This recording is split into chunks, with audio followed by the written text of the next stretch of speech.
এখন ঘরোয়া পদ্ধতিতে খুব সহজে বানিয়ে ফেলুন ফুলকপি রোস্ট। দেখুন এখন কিন্তু সেই আগের মতো ব্যাপার নেই যে কবে একটা অনুষ্ঠান বাড়ি আসবে আর আমি সেখানে গিয়ে ফুলকপি রোস্ট খাবো জমিয়ে, সেই ব্যাপার এখন আর নেই। এখন কিন্তু ঘরে বসিয়ে এই রেসিপিটা দেখলেই সেই রকম স্টাইলে বা তার থেকেও বেটার স্টাইলে কিন্তু আপনারা ঘরে বসে খেতে পারবেন ফুলকপি রোস্ট। সর্বপ্রথম যে ধাপটা সেটা হচ্ছে প্রথমে সকালে বাজার চলে যেতে হবে। বাজার চলে গিয়ে প্রথমে একটা ফুলকপি কিনে আনতে হবে আর ফুলকপিটিকে এইভাবে কেটে নিতে হবে। সাইজগুলো খুব ছোট না খুব বড় না, প্রথমে এইভাবেই নিয়ে সেগুলোকে আমরা গরম জল আগে ধুয়ে নেবো।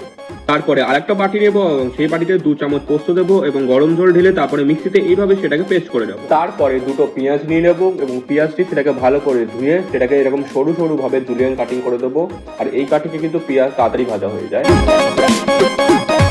এরপর আমরা একটা আদা রসুনের পেস্ট বানিয়ে নেব। এখন তো বাইরের মার্কেটেও আদা রসুনের পেস্ট পাওয়া যায়, কিন্তু আমি রান্না করার সময়তে নিজের বাড়িতে বানানো এই ব্যাপারটাকে প্রেফার করি। এরপরে টমেটোটাকে এইভাবে মাঝখান দিয়ে স্লাইস করে নেব এবং মিক্সার গ্রাইন্ডারে দিয়ে সেটাকে একদম মিহিভাবে পেস্ট করে নেব। তারপর আর একটা কড়াই নিয়ে নেবো এবং কড়াইটিতে তেল ঢেলে তেলটিকে গরম করে নেব।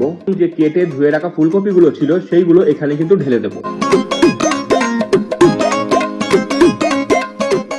তারপরে ফুলকপিগুলো যখন দেখবো যে গোল্ডেন ব্রাউন এরকম কালারিং এসে গেছে তখন কিনা এগুলো কিনা একটা পাত্রে তুলে রেখে দেবো। তারপর কড়াইতে আর একটু তেল গরম করে তাতে যে কাটা পেঁয়াজগুলো ছিল সেইগুলোকে দিয়ে দেবো ভাজার জন্য। তারপরে পেঁয়াজ ভাজার মধ্যে পরিমাণ মতো নুন আমি অ্যাড করে নেবো এবং অ্যাড করার পর যখন দেখবো এরকম গোল্ডেন বা ব্রাউনিশ টেক্সচারে চলে আসে তখন আমি বুঝবো যে পেঁয়াজটি আমার ভাজা হয়ে গেছে।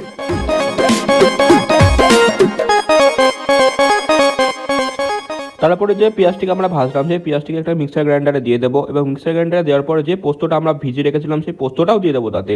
এবং আপনার স্বাদ অনুসারে আপনি যতটা ঝাল খাবেন ততটা পরিমাণে আপনি লঙ্কা দিয়ে দেবেন। এখানে আমি 3টে লঙ্কা ব্যবহার করেছি।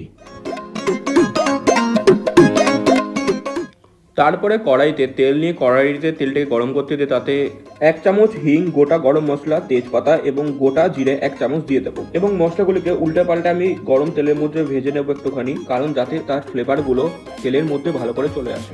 তারপরে আদা রসুন বাটা দিয়ে দেবো সেই মশলাটির মধ্যে এবং দিয়ে ভালো করে মশলাটির সঙ্গে ভালো করে মিক্সিং করে দেবো। এরপরে যে টমেটোর পেস্টটা করেছিলাম সেই পেস্টটি এতে দিয়ে ভালো করে সেটাকেও মিশিয়ে নেব।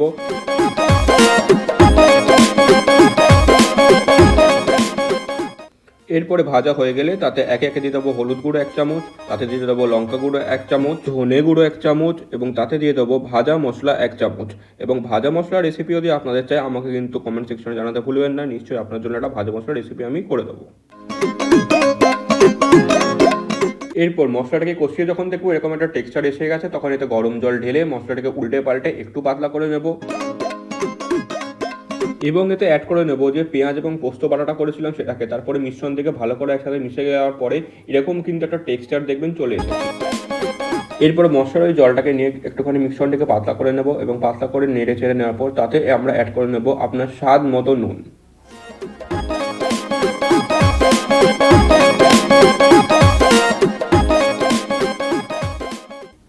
এরপর তাতে আমরা অ্যাড করে দেবো সেই ফ্যাটানো টক দইটাকে এবং টক দইটা দিয়ে ভালো করে মিশিয়ে নেব এবং এটা লক্ষ্য রাখতে হবে যেন দইটা ফেটে না যায়। আর এই টেক্সচারটা যখন দেখবেন যে দই এবং পোস্ত এসে গেছে তখন দেখবেন কুকিংটা একদম পারফেক্ট হয়েছে। এতে সেই ভাজা ফুলকপিগুলো দিয়ে দেবো এবং দিয়ে ভালো করে কিছুক্ষণ 10 মিনিট মতো ফুটিয়ে নেব এবং লক্ষ্য রাখতে হবে এই ফুলকপিটা যেন এই ফোটানোর সময়তে ভালো করে সিদ্ধ হয়ে যায়, নাহলে কাঁচা থাকলে কিন্তু তখন খেতে একদমই ভালো লাগবে না। শেষে গরম মশলা ছড়িয়ে দিলেই ব্যাস রেডি হয়ে যাবে আপনার কিন্তু অনুষ্ঠান বাড়ির ফুলকপি রোস্ট।